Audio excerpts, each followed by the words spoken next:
Welcome to 360 Tamil. இன்னைக்கு இந்த வீடியோல கிரைம் பேட்ரோல்ல இருக்க ஒரு பர்டிகுலர் எபிசோட பத்தி தான் பார்க்க போறோம்.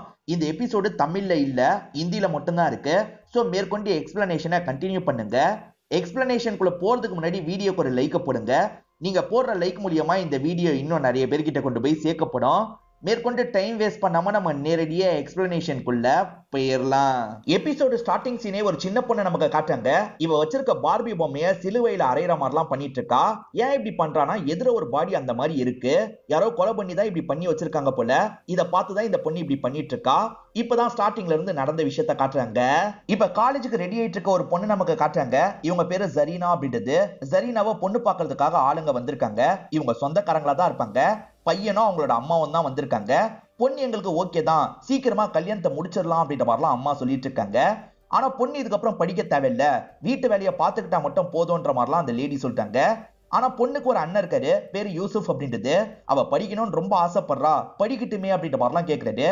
அதெல்லாம் ஒன்னும் படிக்க தேவையில்லை அப்படின்ற மாதிரி அந்த லேடி சொல்லிட்டாங்க. இவங்க சொல்றதுதான் சரி, படிக்கலாம் தேவையில்லை அப்படின்ற மாதிரி பொண்ணோட அப்பாவும் சொல்றாரு. பொண்ணோட அப்பா இவ்வளவு இறங்கி போறதுக்கு ஒரு காரணம் இருக்கு. ஏன்னா கை நீட்டி அவங்க கிட்ட இருந்து 5 லட்சம் ரூபாய் வாங்கியிருக்காரு, திரும்பி அந்த காசை தர முடியல. அதனால தான் ஜரீனாவை கல்யாணம் பண்ணி தந்துடலான்ற மாதிரிலாம் யோசிக்கிறாரு. இப்ப ஜரீனாவோ காலேஜுக்கு போறன்ற மாதிரி வெளியே வந்து நிக்கிறாங்க. அப்பா இருக்காருல, அவ லைப்ரரி கார்டை தரதுக்காக தான் போறா, இதுக்கப்புறம் போக மாட்டா அப்படின்ற மாதிரிலாம் இந்த ஃபேமிலி கிட்ட சொல்றாரு. இந்த ஃபேமிலியும் சரின்ற மாதிரிலாம் ஏத்துக்கிறாங்க. சீக்கிரமா போயிட்டு வான்ற மாதிரி பொண்ணு அனுப்பி வைக்கிறாரு. அதே மாதிரி பேசி இவங்க 2 பேரையும் இங்க இருந்து அனுப்பி வைக்கிறாரு. தங்கச்சிக்கு கல்யாணத்துல துளி கூட விருப்பம் இல்லைன்றது யூசுப்க்கு நல்லா புரியுது. இந்த மாதிரி நீங்க பண்றது சரியில்லப்பா அப்படின்ற மாதிரி அப்பா கிட்ட சொல்லிட்டாரு. 5 லட்சம் ரூபாய் நான் அவங்க கிட்ட தரணும், உன்கிட்ட காசு இருக்கா, உன்கிட்ட காசு இல்லல்ல, அப்ப எனக்கு அட்வைஸ் எல்லாம் பண்ணாது அப்படின்ற மாதிரி அப்பா கோவப்படுறாரு. யூசுஃபோட அம்மாவை பாருங்க, இவங்க தான் SMS ஹீரோயினா இருப்பாங்க. இந்த ஊர்ல இருக்க ஒரு டெய்லரை நமக்கு காட்டுறாங்க. இவர் பேரு புவன் அப்படின்றது. இப்ப அளவு கொடுக்கறதுக்காக மாலதின்னு ஒருத்தங்க வந்திருக்காங்க. இவங்க கிட்ட ஃப்ளோட் பண்ற மாதிரிலாம் பேசுறாரு. அளவு எடுக்கிறேன் அப்படின்ற மாதிரி யாடபடமா அவங்கள டச் பண்றாரு. அவங்க ஆனா இதெல்லாம் என்ஜாய் தான் பண்ணிட்டு இருக்காங்க. இவர்கிட்ட பதிலுக்கு ஃப்ளோட் பண்ற மாதிரிலாம் பேசுறாங்க. சீக்கிரமா வரேன்ற மாதிரி இந்த இடத்தை விட்டு கிளம்ப ஆரம்பிக்கிறாங்க. இப்ப சிவானின்னு ஒருத்தங்க இந்த இடத்துக்கு வராங்க. இவங்களுமே அளவுலாம் அடிக்கடி கொடுப்பாங்க போல. இவங்க கூட பியான்ற ஒரு பொண்ணை கூட்டு வந்திருக்காங்க. இவ சொந்தக்கார பொண்ணு தான், அளவு கொடுக்கறதுக்காக தான் வந்திருக்கா அப்படின்ற மாதிரி சொல்லிட்டாங்க. அப்படியான்ற மாதிரி இந்த புவன் இருக்கான் பாத்தீங்களா, பியாவை அடிச்சு பார்த்துட்டு இருக்கான். இத வேலைக்காரங்க எல்லாம் கவனிக்கிறாங்க. பியா என்ன சொல்றாங்கன்னா, அளவுக்கு நான் துணி எடுத்துட்டு வந்திருக்கேன்ற மாதிரி சொல்லிட்டாங்க. மேடம் உங்களுக்கே தெரியும்ல, நான் நேரடியா தான் அளவு எடுப்பேன்ற மாதிரிலாம் இவர் சொல்லிட்டாரு. அதனால பியாவை போய் அளவு கொடுக்க சொல்றாங்க. இவருமே பியாக்கு அளவு எல்லாம் எடுக்கிறாரு. கொஞ்சம் ஏடகுடமெல்லாம் டச் பண்றாரு. இதெல்லாம் பியாக்கு சுத்தமா பிடிக்கவே மாட்டேங்குது. இருந்தாலுமே அமைதியா அளவெல்லாம் இந்த இடத்துல தந்துடுறாங்க. சிவானி ஹஸ்பண்ட பொறுத்த வரைக்கும் வெளியூர்ல தான் அதிகம் வேலை பார்ப்பாரு. இவர் சிவானி கிட்ட ஃப்ளோட் பண்ற மாதிரிலாம் பேசிட்டு இருக்காரு. மேடம் இப்பெல்லாம் கடைக்கு வரதே இல்ல, என்ன மேடம் வேற டெய்லரை பாத்துட்டீங்களா அப்படின்ற மாதிரிலாம் கேட்கறாரு.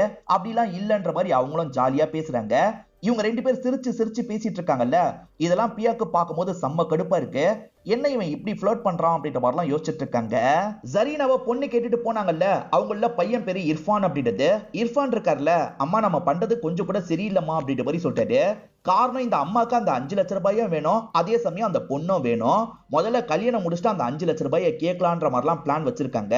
இதெல்லாம் கொஞ்சம் கூட சரியில்லைன்ற மாதிரி தான் இர்ஃபான் சொல்லிட்டாரு. எது சரி எது சரியில்லைன்னு நீ எனக்கு சொல்லி தரத, சீக்கிரமா அவளை கல்யாணம் பண்ற வழிய பாரு, அதுக்கப்புறம் அவங்கள மிரட்டி 5 லட்சம் ரூபாய் எப்படி வாங்கணும்னு எனக்கு தெரியும்னு சொல்றாங்க. ஜரீனாவை பொறுத்த வரைக்கும் ஒரு பையனை லவ் பண்றாங்க போல. அந்த பையன் கிட்ட தான் போன்ல பேசிட்டு இருக்காங்க. கவலைப்படாத, இந்த கல்யாணம் நடக்காது அப்படின்ற மாதிரிலாம் சொல்லிட்டு இருக்காங்க.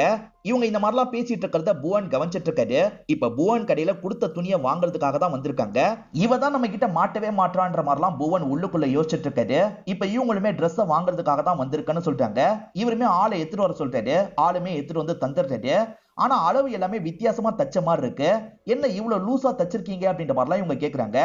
அளவு துணியை வச்சு கரெக்டா தைக்க முடியாது, அதுக்காக தான் அளவை நேரடியா தர சொல்றது, நீங்க தான் கேட்கல, இப்ப நான் அளவு எடுத்துக்கிறேன் அப்படின்ற மாதிரிலாம் சொல்லிட்டாரு. வேற வழி இல்லாம ஜரீனாவோ சரின்ற மாதிரி ஏத்துக்கிறாங்க. இவங்களை நேரடியா அளவு எடுக்கணும்ன்றதுக்காக தான் இவன் வேணும்ட்டே லூசா தச்சு வச்சிருக்கான் போல. இப்ப இவங்களை அளவு எடுக்கிறதுக்காக பக்கத்துல வந்துடுறான். கொஞ்சம் ஏடகுடமெல்லாம் டச் பண்ணிட்டு இருக்கான். இவங்களுமே பொறுத்து பொறுத்து போறாங்க. ஆனா போக போக ரொம்ப மோசமா டச் பண்றான். இதனால கோவப்பட்ட ஜரீனா இருக்காங்கல்ல, இவனை தள்ளி விட்டு பலார்னு கண்ணத்திலேயே அரைஞ்சிடுறாங்க. ராஸ்கல், இந்த மாதிரி தான் ஒரு பொண்ணு கிட்ட நந்துப்பியா அப்படின்ற மாதிரிலாம் கேட்டுட்டு இருக்காங்க. எது நான் தப்பா நந்துக்கிட்டேனா? நான் எல்லாரையும் அளவு எடுக்கிற மாதிரி தான் ஒன்னையும் அளவு எடுத்தேன், நீ தான் ஓவரா சீன் போட்டுட்டு இருக்க, சீன்லாம் ரொம்ப போடாத, முதல்ல இங்க இருந்து கிளம்பு அப்படின்ற மாதிரிலாம் துணியை தூக்கி போடுறாரு. இவங்களுக்கு என்ன பண்றதுன்னு தெரியல. இவங்களுமே துணி எடுத்துட்டு அழுதுகிட்டே இங்க இருந்து கிளம்புறாங்க. அப்படி கிளம்பிட்டு இருக்கும் போது யூசுப் இந்த இடத்துக்கு வந்துடுறாரு. அதாவது இவங்களோட அண்ணன் இந்த இடத்துக்கு வந்துடுறாரு. என்னாச்சுமா, ஏன் அழுவுறன்னு கேக்குறாரு. இவங்க எதுவுமே சொல்ல மாட்டாங்க. ஆனா போன பாத்துட்டு இருக்காங்க. போன் எப்படிப்பட்டவன்னு யூசுப்க்கு தெரியும். என் தங்கச்சி கிட்ட என்னடா பண்ண, ஒழுங்கா சொல்லுன்ற மாதிரிலாம் இவனை போட்டு அடிச்சிட்டு இருக்காரு. தங்கச்சி வேணான்ற மாதிரிலாம் தடுத்துட்டு இருக்காங்க. ஆனா யூசுப் கேட்கிற மாதிரியே தெரியல. இவனை போட்டு பயங்கரமா அடிக்கிறது. என் தங்கச்சி கிட்டே தப்பா நடக்கிறியான்ற மாதிரி தான் அடிக்கிறது. இப்ப பக்கத்து வீட்டுல இருக்க எல்லாருமே இந்த இடத்துக்கு வந்துடுறாங்க. நிறுத்துன்ற மாதிரி யூசுஃபை தடுக்கிறாங்க. இப்ப பூவன் இருக்கான் பாத்தீங்களா, நான் நிறைய லேடிஸ்க்கு அளவு எடுக்கிறேன், அப்ப எல்லாரையும் தப்பா டச் பண்றேன்னு அர்த்தமா? இவன் அந்த மாதிரி தான் சொல்றான். எல்லா லேடிஸோட ஹஸ்பண்டும் இதை நல்லா கவனிச்சுக்கோங்க. மாலதி மேடம், நான் உங்களை தப்பா டச் பண்ணிருக்கேனான்னு கேக்குறது. மாலதி இல்லன்ற மாதிரி சொல்றாங்க. சிவானி மேடம், நான் உங்களை தப்பா டச் பண்ணிருக்கேனான்னு கேக்குறது. அவங்களும் இல்லன்னு சொல்றாங்க. இவங்க சொன்னதெல்லாம் கேட்டுக்கிட்டியா அப்படின்ற மாதிரி யூசுஃபை போட்டு திட்டுறாரு. உன் தங்கச்சி மேல நான் தப்பாலாம் டச் பண்ணல, உன் தங்கச்சி போய் தான் சொல்லிட்டு இருக்கா. உன் தங்கச்சி ஒரு பையன் கிட்ட பேசினதெல்லாம் நான் கவனிச்சேன், நீ அதை முதல்ல கேட்கிற வலிய பாரு அப்படின்ற மாதிரிலாம் திட்டிட்டு இருக்காரு. இதுக்கு மேல என் மேல கைய வைக்கணும்னு நினைச்ச நான் மொரடனா மாறிடுவேன், கொலை பண்ண கூட தயங்க மாட்டேன் அப்படின்ற மாதிரிலாம் சொல்றாரு. புவன் தப்பானவன் நிறைய பேருக்கு தெரியும். ஆனா இந்த இடத்துல வச்சு புவனை எதுவுமே இவங்களால கேட்க முடியல. ஏன்னா நம்ம ஒய்ஃப் தப்பானவங்களா மாறிடுவாங்கன்ற மாதிரி எல்லாரோட ஹஸ்பண்டும் பயப்படுறாங்க. அதே சமயம் இந்த இடத்துக்கு வந்து ஜரீனாவோட அப்பா பாத்துறாரு. இப்ப பொண்ணை போட்டு அடிக்கிறாரு. அது யாரு உனக்கு பாய் ஃப்ரெண்டு அப்படின்ற மாதிரிலாம் கேட்கறாரு. ஆனா யூசுப் தான் கஷ்டப்பட்டு அடிக்க வேணான்ற மாதிரி தடுத்துறாரு. இப்ப பொண்ணு ஒரு ரூம்ல போட்டு இவங்க லாக் பண்ணி வச்சிடுறாங்க. அந்த புவன் ரோட்ல வச்சு பேசினா பாத்தீங்களா, அதை நினைச்சு சிவானி ஃபீல் பண்றாங்க. எங்க ஹஸ்பண்ட் நம்மள சந்தேகப்பட போறாரு அப்படின்ற மாதிரி தான் ஃபீல் பண்றாங்க. ஹஸ்பண்ட் பேரு குரு அப்படின்றது. நீ இன்னும் அவன் பேசினதை நினைச்சிட்டு இருக்கியா, அதெல்லாம் நீ யோசிக்காத, ஃப்ரீயா விடு அப்படின்ற மாதிரி ஹஸ்பண்ட் சொல்லிட்டு இருக்காரு. சிவானி வீட்டுல பிரியான்னு ஒரு பொண்ணு தங்கிட்டு இருந்தா பாத்தீங்களா, அவ திரும்பி ஊருக்கு போலான்னு நினைக்கிறா. என்ன அதுக்குள்ள கிளம்பிட்டேன்ற மாதிரி குரு கேக்குறாரு. வீட்டுல இருந்து கால் பண்ணிக்கிட்டே இருக்காங்க, அதனால தான் கிளம்புறேன்ற மாதிரிலாம் இந்த பியா சொல்றா. இந்த பியா கிளம்புறதுக்கு ஒரு காரணம் இருக்கு. சிவானி அந்த புவன் கிட்ட ஃப்ளர்ட் பண்ணதை இவளே பார்த்திருப்பா. இந்த சிவானி ஆக்டிவிட்டி சுத்தமா சரியில்லை, நம்ம இங்க இருந்து கிளம்பிடலான்றதுக்காக தான் கிளம்பிட்டு இருக்கா. அப்படியே கட் பண்ணி ஜரீனாவை நமக்கு காட்டுறாங்க.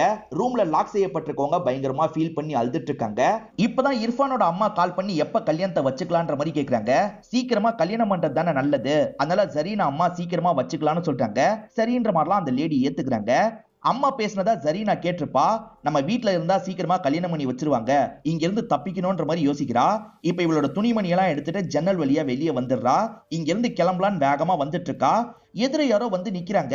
அந்த நபரை பார்த்து இவ ஷாக் ஆவரா. எதிர வந்து நின்னது யாருன்றத நமக்கு காட்டல. மர்ம நபர் இருக்கான் பாத்தீங்களா, ஒரு பொண்ணை சாவடிச்சு வச்சிருக்கான் போல. அந்த பொண்ணை கொளுத்தணும் அப்படின்ற மாதிரி பொண்ணோட பாடியை கொளுத்திட்டு இருக்கான். அப்படியே கட் பண்ணி ஜரீனா அம்மாவை நமக்கு காட்டுறாங்க. காலையில ரூம்க்கு வந்து பார்க்கும் போதுதான் ஜரீனா தப்பிச்சு போயிட்டான்றது தெரிய வருது.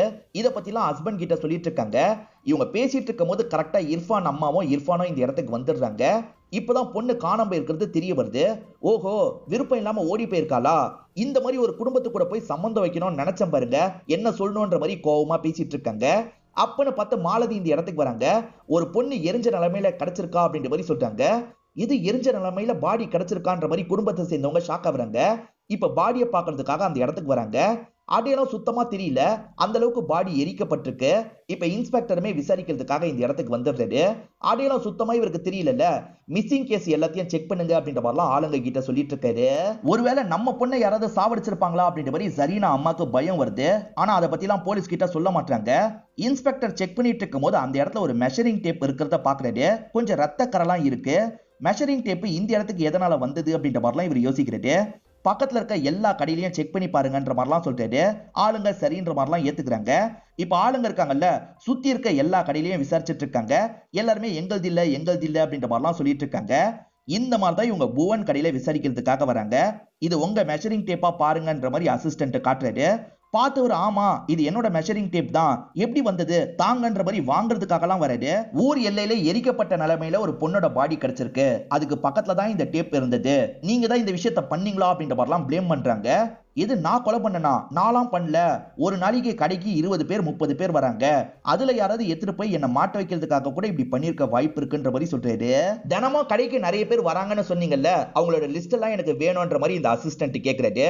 இப்ப இவருமே வேலை பார்க்குற அண்ணன் கிட்ட இருந்து அந்த நோட்டை வாங்கிடுறாரு. இதுதான் லிஸ்ட்ன்ற மாதிரி தராரு. இப்ப அசிஸ்டன்ட்டும் வாங்கிட்டு இங்க இருந்து கிளம்ப ஆரம்பிக்கிறாரு. இப்ப இன்ஸ்பெக்டருக்கு கால் பண்ணி புவன் ஒருத்த மேல சந்தேகம் இருக்கிறதா சொல்றாரு. சரி க்ளோஸா வாட்ச் பண்ணுங்கன்ற மாதிரி இன்ஸ்பெக்டருமே சொல்றாரு. மதியான டைம் புவன் இருக்காரு பாத்தீங்களா, அவரோட வீட்டுக்கு வந்துட்டு இருக்காரு. பார்த்தா வீடு வெளிக்கா பூட்டு போட்டிருக்கு. அந்த பூட்டை இவர் ஓபன் பண்ணிட்டு தான் உள்ள வராரு. ஆனா உள்ள இவரோட ஒய்ஃப் பையன் 2 பேருமே இருக்காங்க. சோ ஃபேமிலியே இவர் லாக் பண்ணி வச்சுட்டு தான் போவாருன்றது நமக்கு தெரிய வருது. அவங்களுமே ரொம்ப பயந்து போன மாதிரி தான் உட்காந்துருக்காங்க. சாப்பாடு ரெடியான்ற மாதிரி ஒய்ஃபு கிட்ட கோவமா கேக்குறாரு. அவங்களுமே பரிமாறுற வேலையெல்லாம் பண்றாங்க. என் அம்மா வீட்டுக்கு கொஞ்ச நாள் மட்டும் போயிட்டு வரேன்ற மாதிரி கேக்குறாங்க. அதெல்லாம் ஒன்னும் தேவையில்ல, நீ இங்க இருந்தாலே போதும்ன்ற மாதிரி சொல்லிட்டாரு. நான் கொடுமை பத்திரத்தை மட்டும் யார்கிட்டயாவது சொல்லணும்னு நினைச்ச என்ன பண்ணுவேனே தெரியாதுன்ற மாதிரி மிரட்டாரு. நான் எந்த மாதிரி சொல்றேனோ அந்த மாதிரி தான் எல்லார்கிட்டயும் பேசணும், எனக்கு அட்ஜஸ்ட் பண்ணி தான் நடந்துக்கணும்னு சொல்லிட்டாரு. ஒய்ஃபுமே சரின்ற மாதிரிலாம் ஏத்துக்கிறாங்க. இந்த நாள் ஈவினிங் இன்ஸ்பெக்டர் இருக்கார்ல, புவனை வீட்டுல வச்சு பார்க்கலான்னு வீட்டுக்கிட்ட வந்திருக்காரு. ஆனா வீடு பூட்டு போட்டிருக்கு. என்ன வீடு பூட்டி இருக்கு, சரி காலையில ஸ்டேஷனுக்கு வர சொல்லுங்கன்ற மாதிரிலாம் சொல்லிட்டாரு. ஆனா பூட்டின வீட்டுக்குள்ளதான் ஒய்ஃப் இருக்காங்க. ஒய்ஃபுமே ஜன்னல் வழியா இவங்க வந்திருக்கிறதெல்லாம் கவனிச்சிட்டு இருக்காங்க. புவனை பார்க்க முடியல, ஸ்டேஷனுக்கே வர வச்சிருந்தாரு. இப்ப புவன் கிட்ட சந்தேகப்படுற மாதிரி நிறைய கேள்வி எல்லாம் கேக்குறாரு. என்ன கோவப்பத்தாதீங்க, நான் மிருகமா மாதிரி கொலை கூட பண்ணிடுவேன்ற மாதிரி இவர் பேசினாரு பாத்தீங்களா, அதெல்லாம் வச்சுதான் இன்ஸ்பெக்டர் கேள்வி கேட்டுட்டு இருக்காரு. சார் ஒரு கோவத்துல பேசுறதுதான், மத்தபடி நான் எதுவுமே பண்ணல சார், அதை வச்சு மட்டும் நாங்க கேள்வி கேட்கல.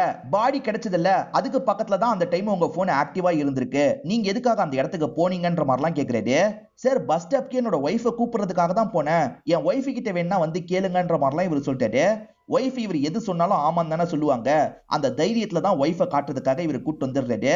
நான் உன்னை பிக்கப் பண்றதுக்காக தானே பஸ் ஸ்டாப்க்கு வந்தேன்னு ஒய்ஃபு கிட்ட கேட்கிறாரு. ஆமான்ற மாதிரி ஒய்ஃபு சொல்றாங்க. ஆனா இவர் எதுக்காக அந்த டைம் அங்க போனாரு அப்படின்றது நமக்கு தெரியல. எதர்ச்சியா போனாரா இல்ல கொல்றதுக்காக போனாரான்னு தெரியல.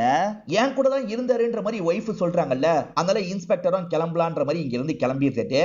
ஆக்சுவலா இவங்க லிஸ்ட் எல்லாம் வாங்கினாங்கல்ல, அந்த லிஸ்ட்ல இருக்க எல்லாருக்குமே கால் பண்ணி பேசுறாங்க. புவன் கடைக்கு அன்னைக்கு எதுக்காக போனீங்க அப்படின்ற மாதிரிலாம் கேட்டுட்டு இருக்காங்க. அந்த மாதிரி ஒவ்வொருத்தரா இவங்க ரீச் பண்ணி பேசிட்டு இருக்காங்க. நிறைய பேர் கால் அட்டன் பண்றாங்க, இவங்களுமே பேசுறாங்க. ஆனா ஜரீனான்ற ஒரு பொண்ணை ரீச்சே பண்ண முடியல. இத பத்தி லேடி அசிஸ்டன்ட் சொல்றாங்க. சரி போய் விசாரிங்கன்ற மாதிரி இவர் சொல்லிட்டாரு. இப்ப லேடி அசிஸ்டன்ட்ட விசாரிக்கிறதுக்காக வந்துடுறாங்க. உங்க பொண்ணு ஜரீனா எங்க, ஏன் போன் எடுக்க மாட்டாங்க அப்படின்ற மாதிரிலாம் கேக்குறாங்க. ஜரீனா அலகாபாத்துக்கு போயிருக்கா, ஒரு வேலை விஷயமா தான் போயிருக்கா அப்படின்ற மாதிரிலாம் அப்பா போய் சொல்லிட்டு இருக்காரு. அப்பாவை மீறி யூசுஃபால எதுவுமே சொல்ல முடியல, அதனால யூசுஃபும் இந்த இடத்துல அமைதியா இருக்காரு. இப்ப அடுத்ததா பியான்ற ஒரு பொண்ணைய ரீச் பண்ண முடியலன்றதே உங்களுக்கு தெரிய வருது. சரி பியாவோட வீட்டுக்கு போலான்ற மாதிரி இங்க இருக்க பியாவோட வீட்டுக்கு வந்துடுறாங்க. சார் பியா என்னோட சொந்தக்கார பொண்ணு தான், திரும்பி அவளோட ஊருக்கு கிளம்பி போயிட்டா, நான் தான் பஸ் ஸ்டாப்ல விட்டன்ற மாதிரிலாம் குரு சொல்லிட்டு இருக்காரு. இது பியாவோட செயினா பாருங்கன்ற மாதிரி ஒரு செயினை காட்டுறாங்க. சரி இது பியாவோட செயின் தான் அப்படின்ற மாதிரி இவங்க ஷாக்கிங்கா சொல்றாங்க. இறந்து போயிருக்கிறது பியாவா இருக்க கூட வாய்ப்பு இருக்கு, நாங்க செக் பண்ணி சீக்கிரமா சொல்றோம்ன்ற மாதிரி சொல்றாங்க. இப்ப செக் பண்ணி ரிசல்ட்டே வந்துருது. இறந்து போனது பியான்றத 100% இவங்க கன்ஃபார்ம் பண்ணிடுறாங்க. பியா ஊருக்கு போறேன்னு கிளம்புனாங்க பாத்தீங்களா, ஆனா அதுக்கு முன்னாடியே யாரோ அவங்கள லாக் பண்ணி சாவடிச்சிருக்காங்க போல, யாருன்றதை நாங்க சீக்கிரமா கண்டுபிடிக்கிறோம்ன்ற மாதிரி இன்ஸ்பெக்டர் சொல்லிட்டாரு. இப்ப பியாவோட ஃபேமிலிக்கு என்ன பதில் சொல்றதுன்னு இவங்க யோசிச்சுட்டு இருக்காங்க. அப்படியே கட் பண்ணி மர்ம நபரை நமக்கு காட்டுறாங்க. அந்த மர்ம நபர் தான் ஜரீனாவை லாக் பண்ணி வச்சிருக்காரு போல. சின்ன சின்ன துணியை கட் பண்றதுக்காக சிசர் மாதிரி ஒண்ணு வச்சிருப்பாங்க பாத்தீங்களா, இப்ப கில்லர் அந்த சிசரை எடுத்து பக்கத்துல வந்துட்டு இருக்கான். வேணான்ற மாதிரிலாம் ஜரீனா அழுதுட்டு இருக்காங்க. யூசுப் இருக்கார்ல, எதுக்காக போலீஸ் கிட்ட அந்த மாதிரி போய் சொன்னீங்க, நம்ம உண்மையை சொல்லிடலாம், போலீஸ் கிட்ட போய் பேசலான்ற மாதிரிலாம் சொல்லிட்டாரு. எப்போ உண்மையை சொல்லணும்ன்றது எனக்கு தெரியும், நீ தேவையில்லாம இதுல தலையிடாத அப்படின்ற மாதிரி அப்பாவும் கோவமா சொல்லிடுறாரு. கில்லர் ஒரு சிசர் வச்சிருந்த மாதிரி நமக்கு காமிச்சாங்க பாத்தீங்களா, அந்த சிசர் இந்த புவன் கிட்ட தான் இருக்கு. இந்த சிசரை வச்சுதான் எல்லாரையும் பார்த்த மாதிரி வார்னிங்லாம் தந்திருப்பான். இப்ப அதெல்லாம் பேக்ல எடுத்து வச்சுட்டு இங்க இருந்து கிளம்ப ஆரம்பிக்கிறான். முதல்ல அது ஜரீனாவோட பாடியா இருக்க வாய்ப்பு இருக்குன்ற மாதிரிலாம் இவங்க நினைச்சிருப்பாங்க. இப்ப பியாவோட பாடின்னு தெரிஞ்சிருச்சுல்ல, அதனால கொஞ்சம் ரிலாக்ஸ் ஆகுறாங்க. அப்ப லேடி அசிஸ்டன்ட் இருக்காங்கல்ல, அந்த பொண்ணு அலகாபாத்துக்கு ட்ரெயின் மூலியமா போனதா சொன்னாங்க. ஆனா அப்படி அலகாபாத்துக்கு அவ போன மாதிரி டீட்டெயிலே இல்ல சார், அவங்க பொய் சொல்றாங்க அப்படின்ற மாதிரி சொல்றாங்க. இது பொய் சொல்றாங்களா, ஏன் பொய் சொல்றாங்கன்னு விசாரிக்கணும்ன்ற மாதிரி நேர்லயே வந்துடுறாரு. இதுக்கப்புறமா மறைக்க வேணான்ற மாதிரி யூசுப் உண்மையை சொல்ல ஆரம்பிக்கிறாரு. சார் இதுதான் பிரச்சனை, என் தங்கச்சி வீட்டை விட்டு ஓடி போயிட்டா, தயவு செஞ்சு என் தங்கச்சி எங்க இருந்தாலும் கண்டுபிடிச்சு தாங்க சார், பியா இறந்ததுல இருந்து பயமா இருக்கு அப்படின்ற மாதிரிலாம் சொல்லிட்டு இருக்காரு. இப்பதான் ஸ்டார்டிங் சீனோட கனெக்ட் பண்றாங்க. கில்லர் யாரையோ மரத்துல லாக் பண்ணி வச்சிருந்தான்னு சொன்ன பாத்தீங்களா, ஜரீனாவை தான் லாக் பண்ணி வச்சிருப்பான். இப்பதான் ஊர் மக்கள் ஒவ்வொருத்தரா பார்க்க ஆரம்பிக்கிறாங்க. ஃபேமிலியே இந்த இடத்துக்கு வந்து பொண்ணோட பாடியை பார்த்து ஷாக் ஆயிடுறாங்க. அம்மா இந்த இடத்துல மயக்கம் போட்டு கீழே விழுந்துடுறாங்க. ஜரீனா உடம்புல சில நம்பர்லாம் எழுதப்பட்ட மாதிரி இருக்கு, கட்டரை வச்சு எழுதின மாதிரி தான் இருக்கு. அந்த கட்டருமே பக்கத்துல உங்களுக்கு கிடைக்குது. முதல்ல மெஷர்மெண்ட் டேப் கிடைச்சது, இப்ப கட்டர் கிடைச்சிருக்கு. இந்த கட்டரும் புவனோட தான்றதை தெரிஞ்சுக்கணும்ன்ற மாதிரி யோசிக்கிறாங்க. புவன் கடையில ஒரு பெரியவர் இருந்தார்ல, அவர்கிட்ட காமிச்சு கேக்குறாங்க. சரி இந்த கட்டர் புவன் யூஸ் பண்ண கட்டர் தான் அப்படின்ற மாதிரி அவர் சொல்றாரு. புவன் ஆள் எப்படின்ற மாதிரி இன்ஸ்பெக்டர் கேக்குறாரு. சார் எல்லா லேடிஸ் கிட்டயும் பயங்கரமா ஃப்ளர்ட் பண்ணுவான் சார். கோவம் வந்துச்சுன்னா சைக்கோவா மாறிடுவான். அவன் ஒய்ஃபை பல வாட்டி அவன் அடிச்சு நான் பார்த்திருக்கேன் சார். அவனை பத்தி நான் தான் இப்படி சொன்னேன்றதை அவன் கிட்ட சொல்லிடாதீங்க சார். என்ன பண்ணுவான்னு தெரியாது அப்படின்ற மாதிரி இந்த பெரியவர் ரொம்ப பயப்படுறாரு. இப்ப இன்ஸ்பெக்டர் இருக்கார்ல, போய் விசாரிங்கன்ற மாதிரி அசிஸ்டன்ட்ட பார்த்து சொல்றாரு. அந்த பாடியில சில நம்பர் எழுதி இருந்ததா சொன்னா பாத்தீங்களா, அதெல்லாம் இவர் செக் பண்ணலான்ற மாதிரி போட்டோ மூலியமா பார்த்துட்டு இருக்காரு. இந்த சமயம் அசிஸ்டன்ட்டும் வீட்டுக்கிட்ட வந்துட்டாரு. காலிங் பெல் அடிச்சா ஒய்ஃப் தான் கதவை திறக்கிறாங்க. புவன் இல்லையான்னு கேக்குறாரு. புவன் வீட்டுல இல்ல சார் அப்படின்ற மாதிரிலாம் ஒய்ஃப் சொல்றாங்க. ஆனா பின்னாடி நின்னுட்டு இருக்க பையன் இருக்கான் பாத்தீங்களா, திருன்னு முழிச்சிட்டு இருக்கான். பையன் ஏன் திருன்னு முழிச்சிட்டு இருக்கான், புவன் உள்ளதான் இருக்காரு போல அப்படின்ற மாதிரிலாம் அசிஸ்டன்ட் யோசிக்கிறாரு. இப்ப இன்ஸ்பெக்டர் ஒரு விஷயத்தை கண்டுபிடிச்சிடுறாரு. ஆக்சுவலா பாடியில சில நம்பர் எழுதி இருந்தது பாத்தீங்களா, அந்த நம்பரையும் புவன் எழுதுற நம்பரையும் செக் பண்ணி பாக்குறாரு. புவன் 6 ஒரு மாதிரி போடுறாரு, ஆனா பாடியில 6 வேற மாதிரி போட்டிருக்கோம். சோ கண்டிப்பா புவன் இந்த நம்பரை எழுதல. புவனை மாட்டு வைக்கிறதுக்காக வேற யாரோ தான் இந்த விஷயத்த பண்ணிருக்காங்க. அது யாருன்னு கண்டுபிடிக்கணும் அப்படின்ற மாதிரி அசிஸ்டன்ட் கிட்ட சொல்றாரு. ஆமா சார், 2 நம்பரும் வேற வேற மாதிரி இருக்குன்ற மாதிரி அசிஸ்டன்ட்டும் சொல்றாங்க. இப்பதான் இன்ஸ்பெக்டருக்கு போன் கால் வருது. ஜரீனா கடைசியா யார்கிட்ட பேசியிருக்காங்கன்றத கண்டுபிடிச்சாச்சு சார். இர்ஃபான் ஒரு நபர் கிட்ட தான் பேசியிருக்காங்க அப்படின்ற மாதிரிலாம் சொல்றாரு. அந்த இர்ஃபான் கிட்ட விசாரிக்கணும் அப்படின்ற மாதிரி இன்ஸ்பெக்டரும் இந்த இடத்துல யோசிக்கிறாரு. அப்படியே கட் பண்ணி அசிஸ்டன்ட் நமக்கு காட்டுறாங்க. பையன் திருன்னு முழிச்சான்ல, அதனால உள்ள போய் பார்க்கணும்ன்ற மாதிரி சட்டுன்னு உள்ள வந்துடுறாரு. அப்படி உள்ள வரும்போது புவன் அங்கதான் ஒளிஞ்சிட்டு இருக்கிறது இவருக்கு தெரிய வருது. புவன் அவனோட சேஃப்டிக்காக ஒரு கன் எடுத்து வச்சிருப்பான். இப்ப சட்டுன்னு கன் எடுத்து அசிஸ்டன்ட்டை ஷூட் பண்றான். அவர் ஷோல்டர்ல புல்லட் பட்டுது. இப்ப புவன் இங்க இருந்து வேகமா ஓடுறான். புவனை பிடிக்கணும்ன்ற மாதிரி இவங்களுமே பின்னாடியே ஃபாலோ பண்ணிட்டு இருக்காங்க. புவன் ஆட்டோல தான் வந்துட்டு இருக்கான். இதுக்கு மேல போனா மாட்டி போன்றதுக்காக காட்டு பகுதியில இறங்கி ஓடிடுறான். போலீஸுங்க வந்து அந்த ஆட்டோவை பிடிச்சிடுறாங்க. அவன் எங்கன்னு கேக்குறாங்க. இவன் இருக்கான்ல, சைலண்டா மறைஞ்சுக்கிறான். இப்ப இர்ஃபான் வீட்டுக்கு இன்ஸ்பெக்டர் வந்துடுறது. கடைசியா ஜரீனா உனக்கு கால் பண்ணிருக்கா, நீயும் பேசியிருக்க. அதுக்கப்புறம் உன்னோட டவர் ரேஞ்ச் ஜரீனாவோட வீட்டுக்கிட்ட வந்திருக்கு. நீ வீட்டுக்கும் வந்திருக்க. ஜரீனாவை நீ தானே கொலை பண்ண, ஒழுங்கா சொல்லுன்னு கேக்குறது. இப்ப அம்மா இருக்காங்கல்ல, நீ எதுக்குடா ஜரீனாவை பார்க்க போனன்ற மாதிரி கேக்குறாங்க. நீ தான் ஏதாவது பண்ணிட்டியான்ற மாதிரிலாம் அம்மா கேக்குறாங்க. நான் எப்படிமா கொலைலாம் பண்ணுவேன், நான்லாம் பண்ணலன்ற மாதிரி இவர் சொல்றாரு. சார் நான் எல்லாத்தையும் சொல்லிடுறேன் அப்படின்ற மாதிரி இந்த இடத்துல சொல்ல ஆரம்பிக்கிறாரு. இப்பதான் நடந்த விஷயத்த நமக்கு காட்டுறாங்க. ஆக்சுவலா கால் பண்ணி உங்களை பார்க்கணும்ன்ற மாதிரி அவங்க தான் சொல்லியிருப்பாங்க. அவங்க வீட்டை விட்டு தப்பிச்சு வெளியே வரும்போது யாரோ எதிர வந்து நின்ன மாதிரி காமிச்சாங்கல்ல, இந்த இர்ஃபான் தான் எதிர வந்து நின்றுப்பாரு. ஜரீனா எதுக்காக எனக்கு கால் பண்ண, ஏன் பேக் எடுத்துட்டு கிளம்பிட்டு இருக்கேன்னு கேக்குறாரு. இவங்க கல்யாணத்துல விருப்பம் இல்லாததை பத்தி சொல்றாங்க. நான் வேற ஒரு பையனை லவ் பண்றேன், நீங்க தான் உங்களோட அம்மா கிட்ட பேசி எப்படியாவது கல்யாணத்தை நிறுத்தணும் அப்படின்ற மாதிரிலாம் சொல்றாங்க. இது நான் என்னோட அம்மா கிட்ட பேசணுமா, என்னோட அம்மா நான் சொல்றதெல்லாம் கேட்க மாட்டாங்க. நீ உன்னோட மனசை மாத்திக்கோ, நீ முதல்ல இந்த மாதிரி நேரத்துல வெளியெல்லாம் வராத, வீட்டுக்குள்ள போன்ற மாதிரி அட்வைஸ் பண்ணிட்டு இங்க இருந்து கிளம்பி இருப்பாரு. இவரு கிளம்பிடுறாரு. இருந்தாலும் அவங்க வீட்டுக்குள்ள எல்லாம் போயிருக்க மாட்டாங்க. நம்ம கிளம்பலான்ற மாதிரி அந்த இடத்தை விட்டு கிளம்பி இருப்பாங்க. ஏண்டா எங்களெல்லாம் பார்த்தா எப்படி தெரியுது, நீ எது சொன்னாலும் நம்பிடுவோமா அப்படின்ற மாதிரி இன்ஸ்பெக்டர் கோவப்படுறாரு. இவன் போய் சொல்றான், இவன் தான் ஏதோ பண்ணிருக்கான், லாக் பண்ணி விசாரிங்கன்ற மாதிரி சொல்றாரு. ஆளுங்களுமே இங்க இருந்து இழுத்துட்டு போறாங்க. புவன் எந்த தப்புமே பண்ணலனா எதனால தப்பிச்சு போனோம், அதனால அவனையும் நம்ம சந்தேகப்படணும் அப்படின்ற மாதிரிலாம் இன்ஸ்பெக்டர் சொல்றாரு. அவன் இந்த இடத்தெல்லாம் தாண்டி போல, அப்ப இங்க இருக்க காட்டு பகுதியில தான் அவன் ஒளிஞ்சிருக்க வாய்ப்பு இருக்கு. ஒரு டீம் புவனை பிடிக்கிறதுக்காக போக போறோம், இன்னொரு டீம் என்ன பண்ணணும்னா அந்த ஜரீனாவோட போட்டோ வச்சு ஒவ்வொரு இடமா தேடணும்னு சொல்றாரு. ஆளுங்களும் சரின்ற மாதிரிலாம் இந்த இடத்துல ஏத்துக்கிறாங்க. ஜரீனா அப்பா இருக்காருல, பொண்ணு போட்டோவை பார்த்து ஃபீல் பண்ணிட்டு இருக்காரு. நான் அவசரப்பட்டு இந்த கல்யாணத்தை எல்லாம் ஏற்பாடு பண்ணிட்டேன்ற மாதிரி சொல்றாரு. அதுவே இப்பதான் புரியுதான்ற மாதிரி ஒய்ஃபும் முறைச்சு பார்த்துட்டு இருக்காங்க. லேடி அசிஸ்டன்ட் இருக்காங்கல்ல, ஜரீனா போட்டோவை காமிச்சு ஒவ்வொரு இடமா விசாரிச்சுட்டு இருக்காங்க. ஜரீனா எங்க போயிருக்க வாய்ப்பு இருக்குன்றதுக்காக தான் இப்படி விசாரிச்சுட்டு இருக்காங்க. இன்ஸ்பெக்டரும் அசிஸ்டன்ட்டும் சேர்ந்த மாதிரி அந்த காட்டு பகுதிக்கு வந்துடுறாங்க. இங்கதான் அவன் எங்கேயாவது இருக்க வாய்ப்பு இருக்கு, அவனை அமுக்கணும்ன்ற மாதிரிலாம் இவங்க வந்துட்டு இருக்காங்க. இப்ப லேடி அசிஸ்டன்ட் விசாரிக்கிறத நமக்கு காட்டுறாங்க. ஒரு கடைக்காரர் இருக்காருல்ல, அந்த நாள் நைட்டு இந்த பொண்ணை நான் பார்த்தேன்ற மாதிரி சொல்லிட்டு தண்ணி பாட்டில் வாங்கி குடிச்சிருப்பாங்க. சுத்தமா ஜரீனா கிட்ட காசே இருந்திருக்காது. அதே மாதிரி போன்ல வேற சார்ஜ் இல்ல போல. அண்ணன் உங்க போனை தர முடியுமாண்ணே, என் அண்ணனுக்கு கால் பண்ணி பேசணும் அப்படின்ற மாதிரிலாம் சொல்லியிருப்பாங்க. இந்த அம்மா பேசிக்கோன்ற மாதிரி போன் எடுத்து தந்திருப்பாரு. அவங்களுமே டெய்ல் பண்ணி யாருக்கோ கால் பண்ணி பேசியிருப்பாங்க.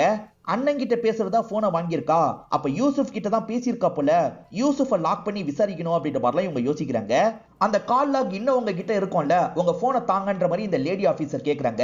இவருமே போனை தந்துடுறாரு. யாருக்கு கால் பண்ணிருக்காங்க அப்படின்ற மாதிரிலாம் இவங்க பார்த்துட்டு இருக்காங்க. அப்படியே கட் பண்ணி இன்ஸ்பெக்டரையும் அசிஸ்டன்ட்டையும் நமக்கு காட்டுறாங்க. அவங்க புவனை தேடி வந்தாங்கல்ல, பார்த்தா புவன் கொல்லப்பட்டிருக்கான். புவனை கொன்னது யாருன்ற மாதிரிலாம் இவங்க பயங்கரமா ஷாக் ஆயிட்டு இருக்காங்க. கொன்ன நபர் இருக்கான் பாத்தீங்களா, ரத்தத்தை மிதிச்சுட்டு தான் நடந்து போயிருக்கான். சோ அவனோட ஃபுட் பிரிண்ட்ஸ் எப்படி இருக்கும்ன்றது இவங்களுக்கு தெரியுது. அது மூலியமா அவனை பிடிக்கணும்ன்ற மாதிரிலாம் இவங்க யோசிச்சுட்டு இருக்காங்க.